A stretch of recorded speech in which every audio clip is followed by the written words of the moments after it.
पाप करते हैं, उसके बाद भी ये वसुंधरा जो है हमको जो है अन्न जल देती है। हम इस पृथ्वी पर मिठा त्याग करते, मलमूत्र त्याग करते, पाप करते हैं, उसके बाद भी यह वसुंधरा जो है हमको क्षमा कर देती है। तो क्षमा जो है पृथ्वी से।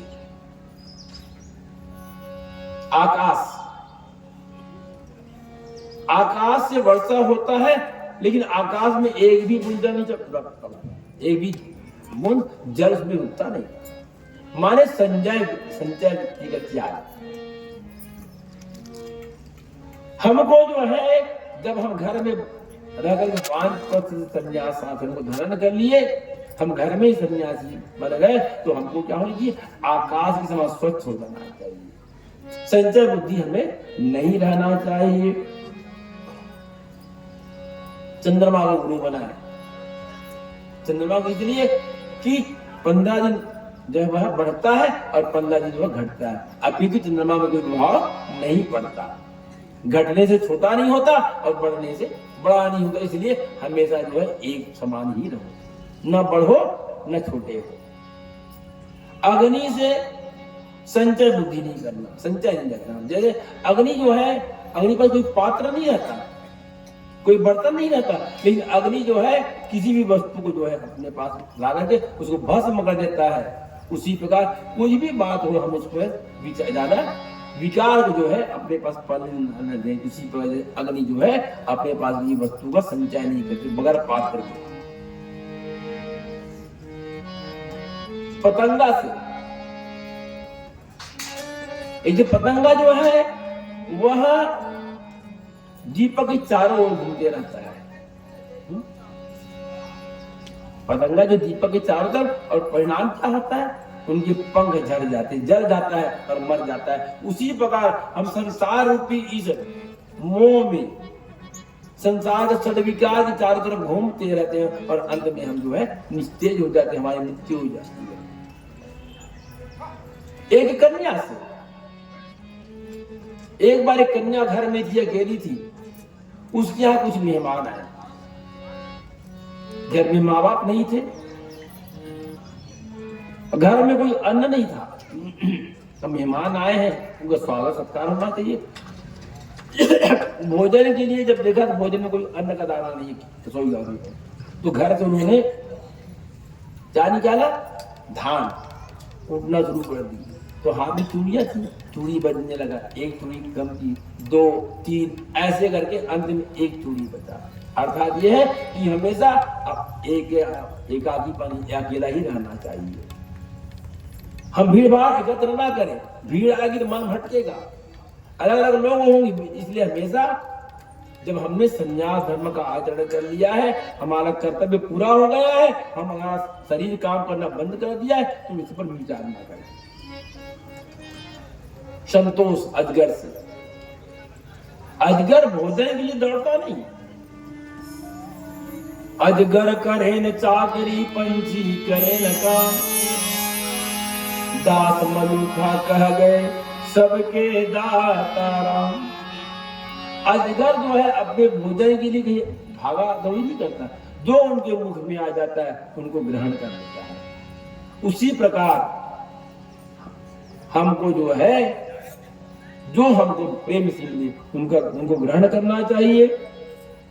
एक गणिका से, पिंगला नामक गणिका से भी उनको ज्ञान मिला। एक जो शिकारी होता है उससे भी ज्ञान प्रदान प्राप्त किया। शिकारी जैसे किसी को लक्ष्य में मारते, किसी पक्षी को मारते, उसका ध्यान क्या रहता है? एक पक्षी में, संसार में नहीं रहता। उनके सामने से राजा की डोली निकल गई, राजा निकल गए, उसको देखा नहीं, उनका ध्यान किसमें था? उसी चिड़िया में। उसी प्रकार हमारा ध्यान उस परमात्मा में रहना चाहिए, संसार में नहीं। इस प्रकार सुखदेव भगवान कहते हैं कि जीव जो है कर्तव्य मुक्त जब हो जाए तो दत्तात्रेय 24 गुरु, कबूतर से ज्ञान लिया, अग्नि से लिया, पृथ्वी से लिया, जल से लिया, वायु से लिया, समुद्र से लिया, 24 गुरु बनाए। इस प्रकार भगवान कहते हैं, सुखदेव भगवान विराजन कि व्यक्ति जो है जहां से भी उनकी ज्ञान की प्राप्ति हुई उन ज्ञान को प्राप्त करना चाहिए। और आगे जो है भगवान का जो उपदेश, भगवान के मूर्तियों का वर्णन, वर्णाश्रम, ज्ञान योग, कर्म योग, भक्ति योग, तत्वों की संख्या, पुरुष और प्रकृति का वर्णन, एक तितुक्षी ब्राह्मण का कथा श्रवण करना। एक ब्राह्मण था तितुक्षी नाम का, अति लोभी धन का, अति लोभी था। वह बहुत धन संचय किया और धन के मोह में पत्नी से, पुत्र से कोई प्रेम नहीं। धन संचय का वस्तु नहीं। अंत में उनके पत्नी और बच्चे भी छोड़ चले गए, शरीर भी जो है उनको छोड़ दिया और धन नहीं रखा। धन संचय का एक वस्तु नहीं, धन सुख है, धन को बांटते हैं और नहीं करोगे बढ़ ही जाएगा। इसलिए धन जो है, आपके पास धन है तो धन का 3 प्रकार। पहला, धन का भोग। अगर आपने धन संचय किया है तो बस धन का पूरा उपयोग करो, पत्नी के लिए, बच्चे के लिए, घर के लिए। बच जाए तो धर्म करो, अन्यथा वह धन नाश हो जाएगा। आपसे संचित धन का उपयोग होने वाला नहीं है। हम क्या सोचते हैं कि न बेटा के लिए बना दे, तो बेटा क्या करेगा? अगर वह ज्ञानवान है तो अपने कर्म से धन संचय कर लेगा, और वह पापी है, पाखंडी है, शराबी है, जुआरी है, तो आपके धन का जो है वह दुरुपयोग ही करेगा। पूत सपूत तो का धन संचय, अपूत कपूत तो का धन संचय। पुत्र ज्ञानवान है, विद्वान है, पढ़ा लिखा है, तो वह धन संचय जो है अपने कर्म के द्वारा कर सकता है। अगर कुपात्र है तो आपके धन का दुरुपयोग ही करेगा। अंत में ब्राह्मण जो है धन के पीछे पत्नी को, पुत्र को और सही अंतिम को छोड़ दिया। वैराग्य की प्राप्ति। और भगवान को जो है अब जो है स्वधाम जाने का समय आ गया। भगवान के साथ उद्धव जी महाराज है, परम ज्ञानी। उद्धव से भगवान बोले, उद्धव अब मेरा सुधाम जाने का समय आ गया है, तुम भी यहां से जाओ, तुम भी यहां से जाओ। बोले, भगवान मैं आपको छोड़कर कहां जाऊंगा, मैं आपके बिना नहीं रह सकता। भगवान कहते तुम तो बहुत ज्ञानी हो। बोले, भगवान मेरा ज्ञान तो उसी दिन समाप्त हो गया जब मैंने गोपियों से भेंट किया। उद्धव से बोले, भैया एक काम करो, यह जो श्रीमद् भागवत ग्रंथ है ना, इसको सिर में रख लो, इसको रख लो और बद्री के आश्रम में जाकर के तुम रहो, वहां मैं तुम में समाहित हो जाऊंगा। इसलिए वहां 6 माह उद्धव महाराज की पूजा होती है। जब केदारनाथ का पट बंद हो जाता है तब उद्धव महाराज बद्री का आश्रम चले गए। और इधर जो है यदुवंश जितने लोग थे, जितने यहाँ लोग थे, परिवार थे सभी, वह जो कर्ण पड़ा हुआ लोहे का, जो ऋषियों के द्वारा अभिशाप मिला था, वह कर्ण जो है वह कटीले झाड़ पर जाकर बैठे। भगवान के जो यदुकुल है, यदुवंशी सब शराब पीकर एक दूसरे से लड़ने लगे। सब एक दूसरे से लड़ने लगे, मरने लगे। जब दाऊ भैया को ज्ञात हुआ कि भगवान सुधाम जाने वाले हैं, तो दाऊ भैया जो समुद्र पर बैठ करके समाधिस्थ हो गए। और आज भगवान जो है एक पीपल वृक्ष के नीचे, जितनी भगवान 16,108 रानियां हैं, वह जब जानी कि भगवान सुधाम जाने वाले हैं, वह भी समाधिस्थ हुई। अपान वायु समान वायु, समान वायु की प्राण वायु, और प्राण वायु को जो है घोर मत, जिसे ब्रह्मरंग बन गया। भगवान जो है एक पीपल वृक्ष के नीचे केवल कल्पना करें। घर से कोई व्यक्ति जो है कुछ समय के लिए छोड़कर परदेश चल देता है तो कितनी दुख होती है, कितना दुख होता है। वो तो परमात्मा है। हमें अनुभव करें कि सामने पीपल का वृक्ष है, परमात्मा को देखा नहीं जा सकता, अनुभव किया जा सकता है। इस वृक्ष के नीचे भगवान पीताम्बर धारण किए हुए हैं, 4 हाथ है भगवान चतुर्भुज की, शंख चक्र गदा पद्म,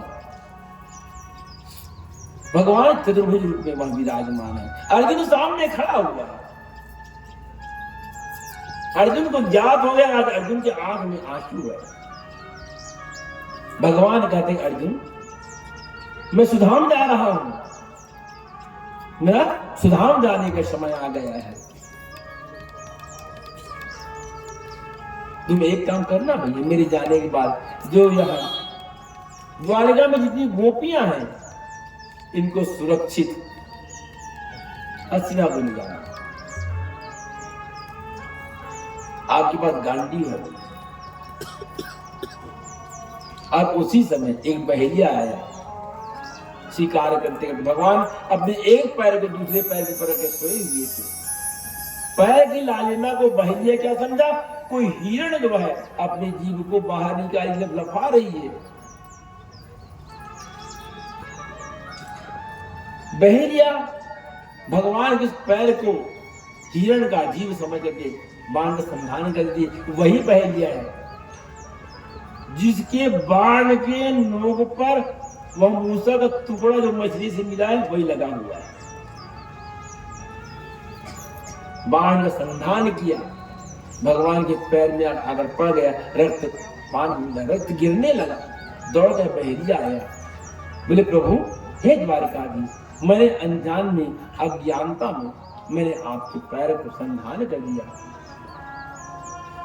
आपको मैंने पीड़ा दिया, क्षमा करो। भगवान कहते हैं बहेलिया तू जानता है कौन है? बोले प्रभु मैं क्या जानू। बोले मैं जो हूं जान प्रभु। भगवान कहते हैं तुम पूर्व जन्म के बाली हो, तुम पूर्व जन्म के बाली हो। जब तुम बाली थे अपने भाई सुग्रीव को जब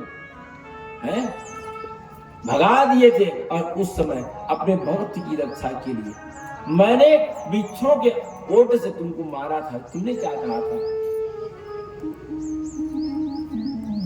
आप भगवान, आप परब्रह्म हो, आपके मन में 2 बुद्धि है। बोले आप एक दिशा नहीं हो, भेद है आपके मन में। मैं बैरी सुग्रीव वही पारा, कारण कौन नाथ मोहि मारा। बोले भगवान आप परमात्मा हो और एक भाई आपके लिए भाई हो गया, दूसरा भाई दुष्ट हो गया, दुश्मन हो गया। आप मेरे सामने आ जाते भगवान, मैं आपको अपना सर्वस्व निछावर कर दूं। भगवान कह चिंता मत करो, जब मैं द्वापर युग में दबाऊंगा तो तुमको इसका बदला लेंगे। वही जो है आज बहेलिया बन करके आया हुआ है। उनके बाण के नोक से भगवान का पैर से रक्तपात हो रहा है। दारुक वहां से कूद गया रथ से। दारुक से बोलकर शादी का तो दारुक बोले दारुक अब इस रथ को छोड़ दो। देवता लोग जो है आकाश मंडल में चारों तरफ रुद्र, ब्रह्मा, गंधर्व, यक्ष, किन्नर, क्षेत्रपाल, वायु, वरुण देव, सूर्य, चंद्रमा तब भगवान का स्वागत करने के लिए खड़े। जैसी दारुक रथ से कूदा वह रथ ऊपर उठने लगा, आकाश मार्ग क्यों चलने लगा। भगवान जो आई थे शंख चक्र गदा पद्म सब आकाश मार्ग से जाने लगे और भगवान जो है शरीर जो है इस मृत्यु लोग को छोड़कर सौधाम जाने लगे। भगवान की जितनी पत्नियां हैं सब जन समाधिस्थ हो गई। भगवान जो है द्वारका नगरी को समुद्र में त्रिभुजित कर दिया। अर्जुन रोने लगा और इधर हस्तिनापुर में नाना प्रकार का विकार होने लगा। गिद्ध बोलने लगा, जिनमें तारे दिखने लगे, तारे टूटने लगे, धुंध छा गया। अब क्या होगा? अब शकुन होने लगा। अर्जुन जो है अपने दुखी मन से लौकिक कर्म को बताती है भगवान का एक दृष्टि करने की, उसकी पुतला बनाई और उस पुतला को जो है अर्जुन जो है अग्नि संस्कार करते हैं।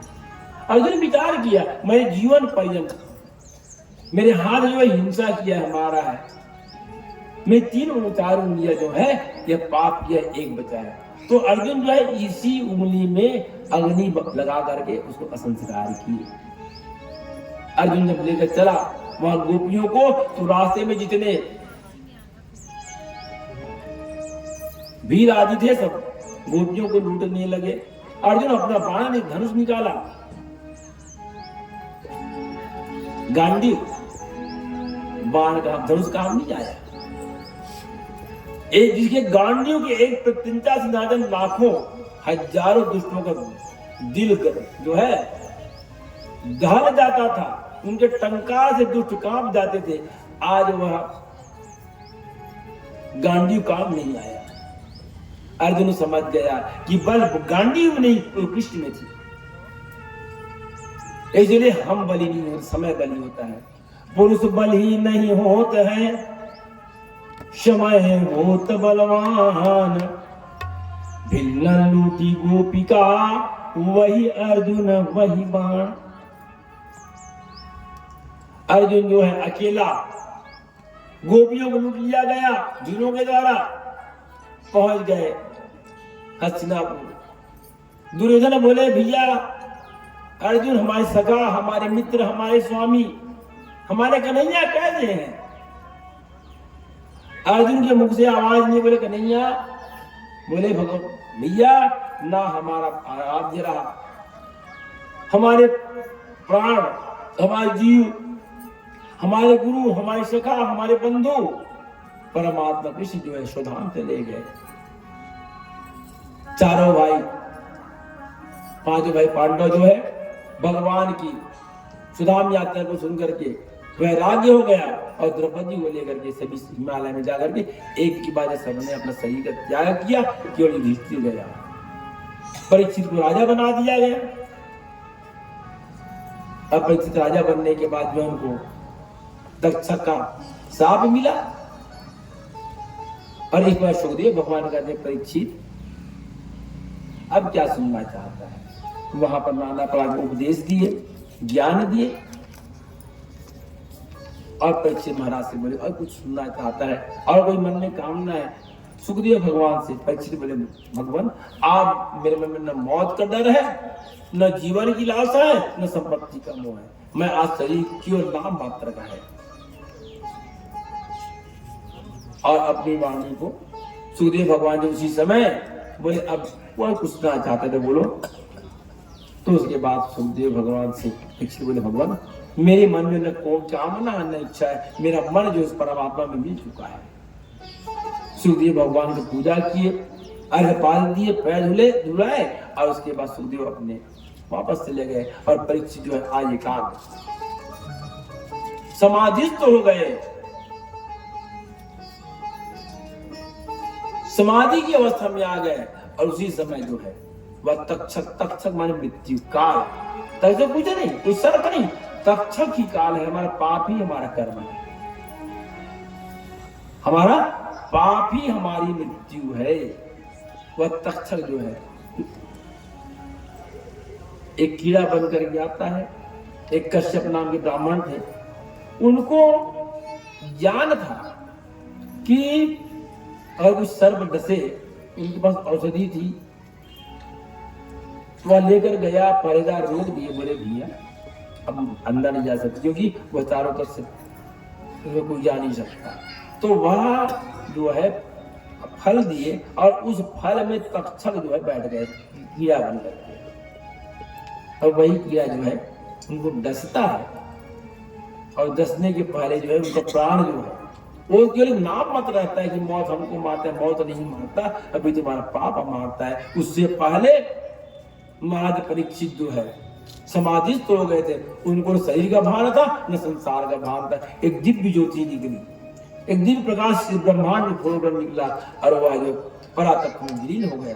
देवता लोग फूल की इस पर वर्षा करने लगे। तक नाम बात को दसता है। और इस प्रकार सूत जी महाराज जो है इसके बाद बताते हैं कि उनके जाने के बाद जन्मे जने सर्प यज्ञ किया, कलयुग के राजों का वर्णन किया, है ना। इस प्रकार जो है कथा को यही विराम दिए हैं। और आप सबसे निवेदन कि कथा को विराम करने